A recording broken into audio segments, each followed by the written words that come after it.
नहमदुहु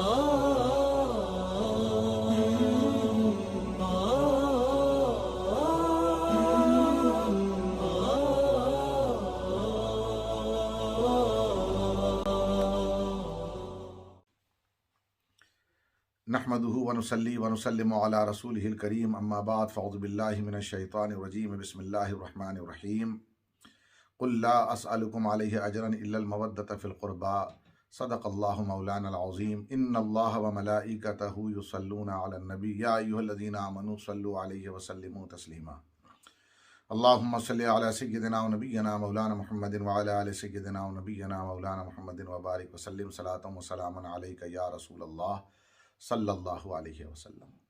अल्लाह तबारक व तआला ने कुरान मुक़द्दस में इरशाद फरमाया, ए महबूबा फरमा दीजिए, हुजूर ने फरमाया, ला अस्अलुकुम अलैहि अजरन, कि मैं तुमसे कोई उजरत नहीं चाहता, इल्लल मवद्दत फ़िल क़ुरबा, मगर ये कि मेरी क़राबतदारों से मोहब्बत करो, इसलिए कि तुम मेरे क़राबतदारों से मोहब्बत करोगे, इसका फ़ायदा तुम्हें पहुँचेगा।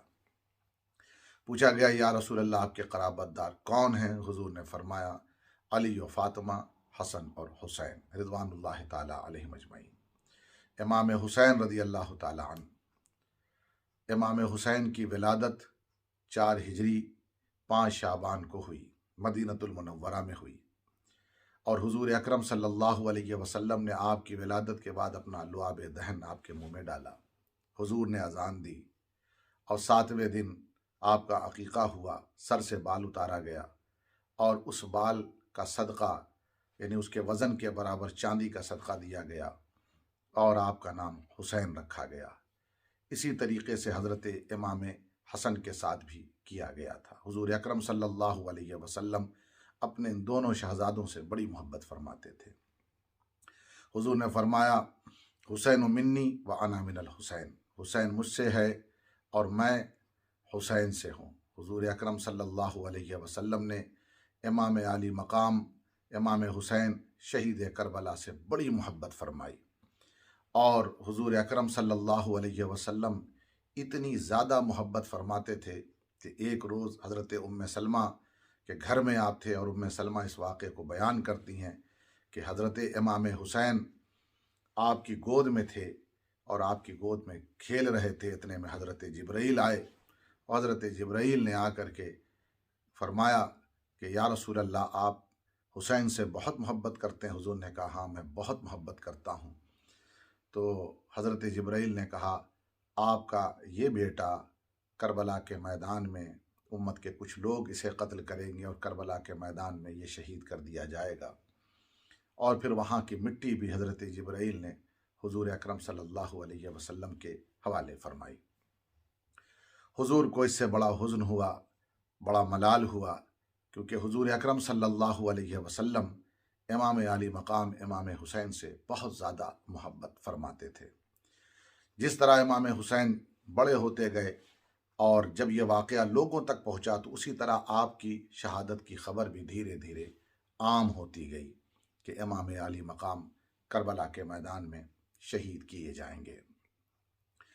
फिर एक वक्त ऐसा आया कि इमाम आली मकाम की एक उम्र तक पहुँचे, और उसके बाद इमाम आली मकाम के इल्म का शोहरा, आपके तक़वे का शोहरा, आपकी अज़मतों का शोहरा चारों तरफ आलम इस्लाम में फैल चुका था। आपके इल्म को दुनिया इस्लाम और वो लोग जो इस्लाम से वाकिफ़ नहीं थे और जो गैर मुस्लिम थे, उनके दिलों में भी अज़मत हुसैन बैठ चुकी थी। और 60 हिजरी का वक्त आया और हज़रत अमीर मुआविया के बाद यजीद तख्त पर बैठा। जब यजीद तख्त पर बैठा तो उसके बाद उसने वलीद बिन उतबा वालिये मदीना से कहा कि जा कर के हुसैन की बैअत लो। उन्होंने मुतालबा किया इमाम आली मकाम से कि आप यजीद की बैअत कीजिए। इमाम आली मकाम को ये बात बड़ी नागवार गुजरी, क्योंकि यजीद का जिस तरह हुसैन का तकवा, परहेजगारी, इल्म का शोहरा हर तरफ फैल चुका था, उसी तरीके से यजीद की बदबख्ती, उसका फिस्क, उसका फजूर भी हर तरफ आम हो चुका था कि वो किस मिजाज का आदमी है और उसकी क्या क्या हरकतें हैं। ये बात इमाम पर बहुत गिरां गुजरी। आपने मदीनतुल मुनव्वरा छोड़ दिया और मदीनतुल मुनव्वरा से फिर आप मक्का मुकर्रमा तशरीफ़ ले आए। चंद महीने मक्का मुकर्रमा में आपने क़याम किया। जब हाजियों की आमद शुरू हो गई तो 8 ज़ुल्हिज्जा को आप वहाँ से रवाना हुए कूफा की तरफ।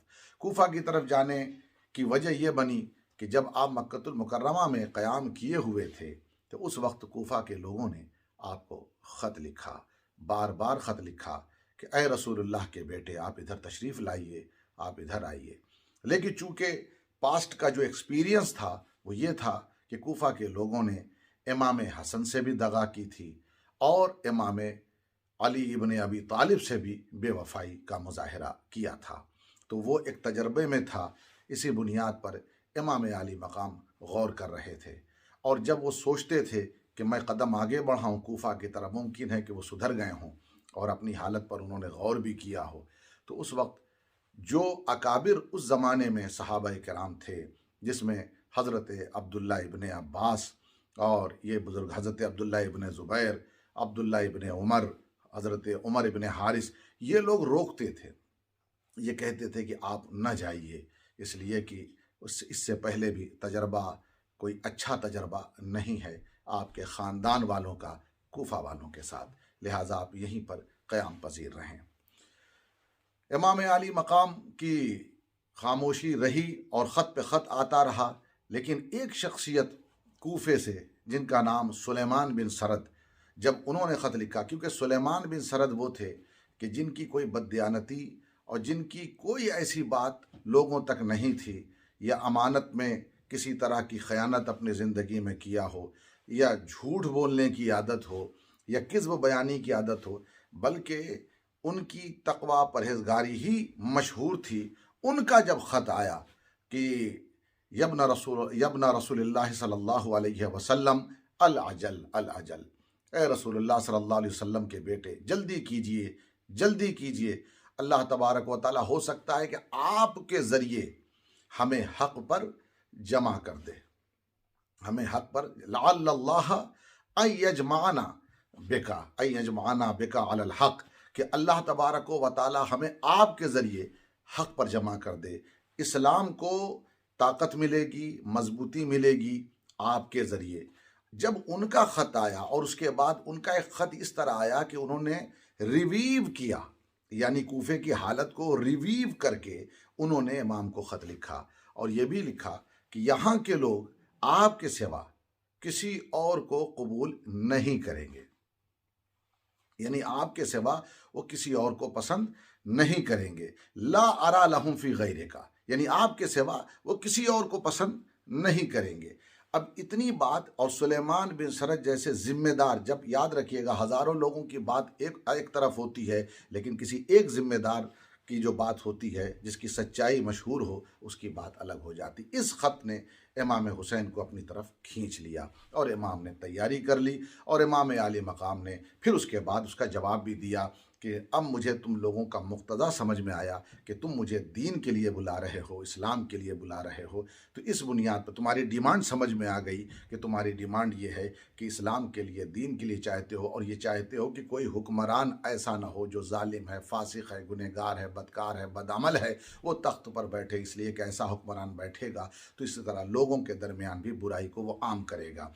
तो इसके लिए तुम मुझे बुला रहे हो, लिहाजा मैं पहले, इमाम ने तजर्बे के लिए कहा, मैं अपने भाई मुस्लिम बिन अकील को भेजता हूँ जो मेरे लिए बहुत भरोसेमंद हैं, सिकती यानी मेरे ट्रस्टवर्दी, भरोसेमंद, मैं उनको भेजता हूँ और उसके बाद मैं आऊँगा।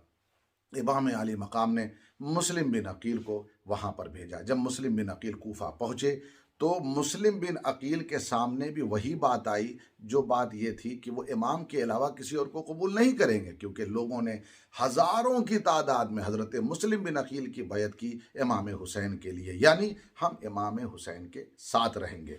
इमाम अली मकाम तक जब ये बात मुस्लिम बिन अकील के ज़रिए भी पहुँच गई कि, तो इससे ये हुआ कि गोया एक तरफ सुलेमान बिन सरद का ख़त, उसके बाद मुस्लिम बिन अकील के ताल्लुक़ से जब ये ख़बर पहुँची कि लोगों ने उनके हाथ पर बैत की, तो इमाम 8 ज़ुल्हिज्जा को मक्कतुल मुकर्रमा छोड़ करके निकले। उससे पहले आकर के हज़रत अब्दुल्लाह इब्न ज़ुबैर ने भी कहा, हज़रत अब्दुल्लाह इब्न अब्बास ने, ना जाइए ना जाइए।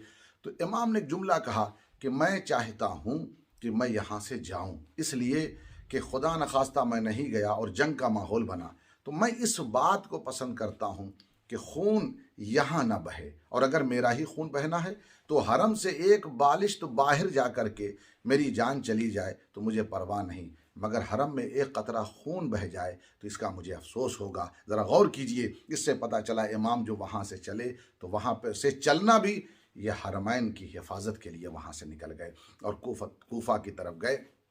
जब आप गए तो आप जा रहे थे, रास्ते में मुलाकात हुई, फ़र्ज़तक शायर से मुलाकात हुई। पूछा वहाँ का क्या हाल है? कहा कि कुलूबुन्नास से माँ का, लोगों का जो दिल है वो आपके साथ है। वह सोयूफ़ुहुम मा बनी उमैया, और उनकी तलवारें बनी उमैया के साथ है, यानी यजीद के साथ हैं। फिर उसके बाद इमाम वहाँ से भी आगे बढ़े और फिर फरमाया कि वल क़ज़ाउ यंज़िलु मिनस समा, और आसमान से जो कुछ जो फ़ैसला होता है वो नाजिल हो जाता है। अल्लाह जो चाहता है वो करता है। अल्लाह हर रोज़ एक नई शान के साथ होता है।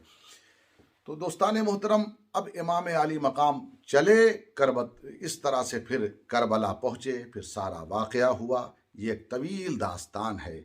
बताना सिर्फ यही है कि इमाम जो मक्के मदीने से मक्के आए, मक्के से करबला गए, वो सारा अमल फ़कत अपने दीन की हिफाजत के लिए था।